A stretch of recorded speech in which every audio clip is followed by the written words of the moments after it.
할렐루야! 오늘도 새벽 기도에 나오신 성도분들을 주님의 이름으로 축복합니다.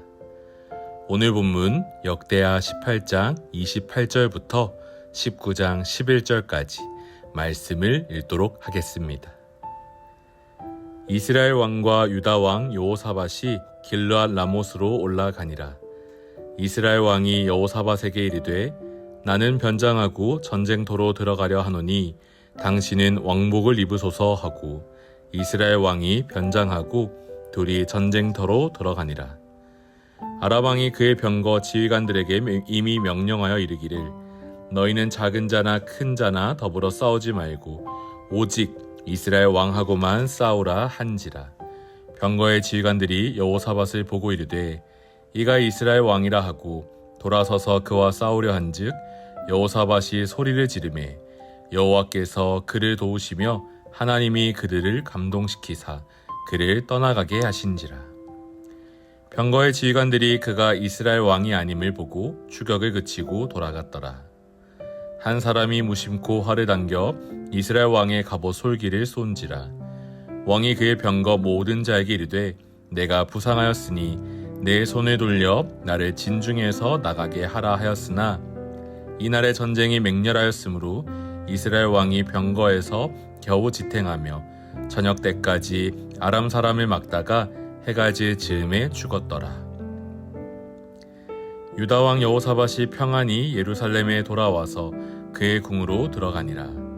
하나니의 아들 선견자 예후가 나가서 여호사밧 왕을 맞아 이르되 왕이 악한 자를 돕고 여호와를 미워하는 자들을 사랑하는 것이 옳으니이까.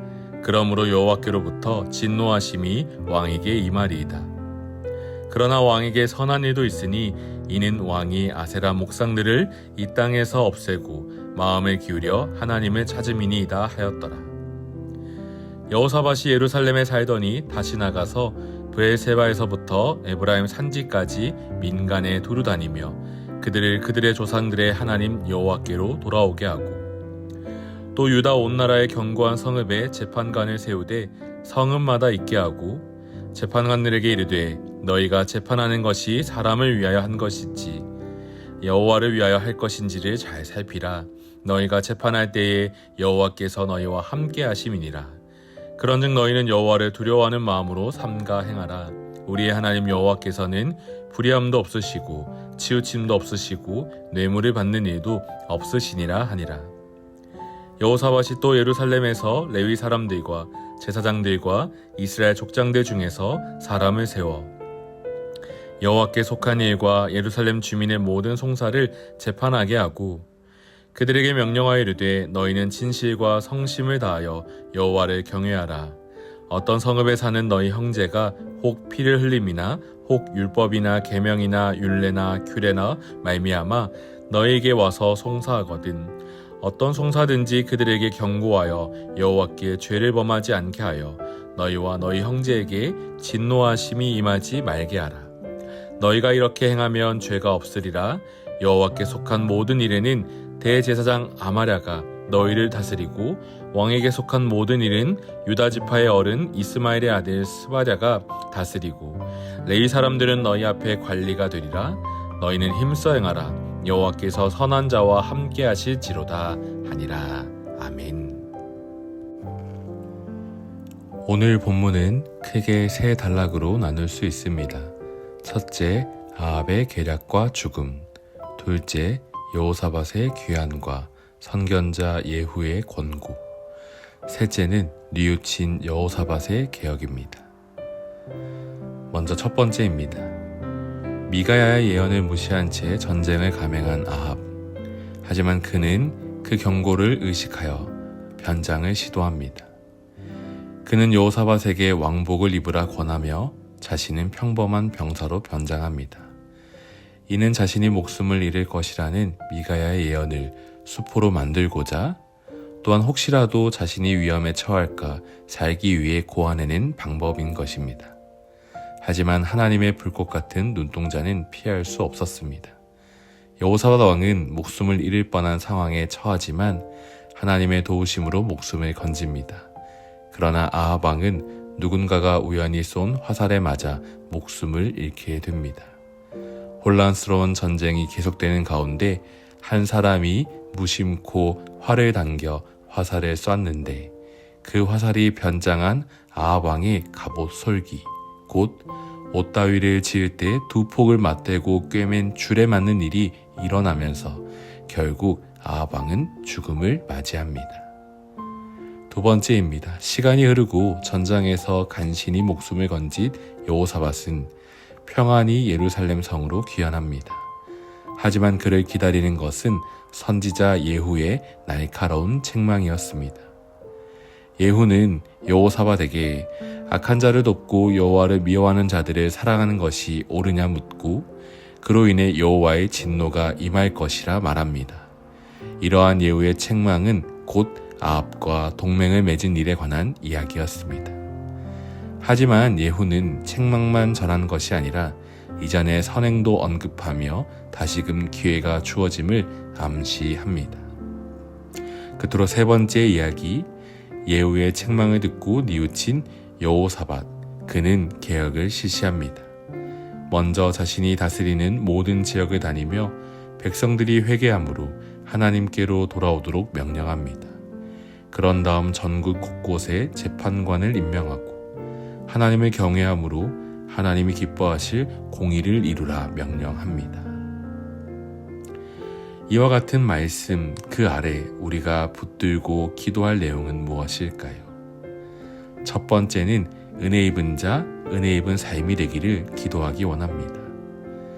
이스라엘의 왕 아합, 그는 미가야의 예언을 무시하고 자신의 살 길을 계획했으나 피할 수 없는 하나님의 심판 아래 죽음을 맞이했습니다.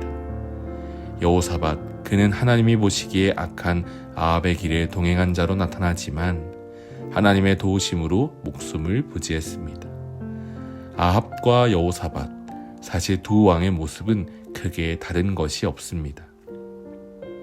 그럼에도 말씀을 통해 우리가 생각할 것이 있다면 하나님의 주권과 그 아래 펼쳐지는 은혜와 심판입니다. 역대기 저자가 특별히 하나님의 도우심을, 그 도우심을 경험한 여호사밧의 이야기를 기록한 것은 유다 왕국이 하나님의 왕국이며 하나님께 속한 백성으로 하나님의 보호와 인도 가운데 있다는 사실을 강조하기 위함입니다. 이 사실을 통해 포로 귀환한 이스라엘이 앞으로 걸어갈 길과 삶이 무엇인지 보여주는 것이 역대기의 이야기인 것이죠. 사랑하는 성도 여러분, 오늘 우리가 기도할 것은 아합의 길을 따르지 않고 여호사밧의 길도 따르지 않으며 다만 여호사밧에게 임한 그 은혜에 입은 자의 삶이 되기를 기도합시다. 우리에게 주어진 은혜가 무엇입니까? 예수 그리스도, 그 이름을 믿는 자에게 찾아오는 하나님의 자녀된 권세인 것입니다. 오늘 우리는 그 은혜를 입은 자로 살아갈 것인데 그 은혜 입은 자의 삶이 내 삶에 나타나기를 함께 기도하며 오늘도 성도로 살아가기를 간절히 소망합니다. 둘째, 은혜에 반응하는 삶이 되기를 기도하기 원합니다. 오늘 본문 역대하 19장 4절에서 11절에 나타나는 여호사밧의 개혁은 그 자체로 매력적입니다. 하지만 이것은 앞선 두 이야기, 하나님의 도우심으로 목숨을 건진 여호사밧, 귀환 후 선지자 예후의 권고를 받는 여호사밧의 이야기 후에 나타나는 이야기라는 사실에 주목할 필요가 있습니다. 즉, 그냥 여호사밧의 개혁이 아니라 뉘우친 여호사밧의 개혁이라는 사실입니다. 무엇을 뉘우쳤을까요? 앞서 말씀드린 대로 하나님의 주권입니다. 그 주권 아래 자신의 삶을 돌아볼 때 하나님의 은혜가 임한 것을 발견하게 됩니다. 그 은혜를 발견하며 그에게는 하나님께로 돌이키는 회개의 고백이 나타납니다. 그 다음 하나님이 기뻐하시는 삶으로 변화되는 그 길을 걷게 됩니다. 또한 자신뿐 아니라 자신이 서 있을 그 자리, 왕의 자리에서 하나님이 맡기신 일들을 따라 그 온 나라와 온 백성이 하나님께 돌아오고 하나님의 공의를 쫓을 수 있도록 길을 열어가는 것을 보게 됩니다. 이것이 곧 은혜에 반응한 삶이라 말합니다. 사랑하는 성도 여러분, 오늘 우리는 이 여호사밧을 닮아 은혜에 반응하는 삶이 되기를 소망합니다. 하나님의 은혜를 입은 것으로 끝나지 않고 그 은혜에 반응하여 하나님을 기쁘시게 하는 삶, 하나님을 향하여 영광 올려드리는 그 영화로운 삶이 이루어지기를 오늘도 소망합니다.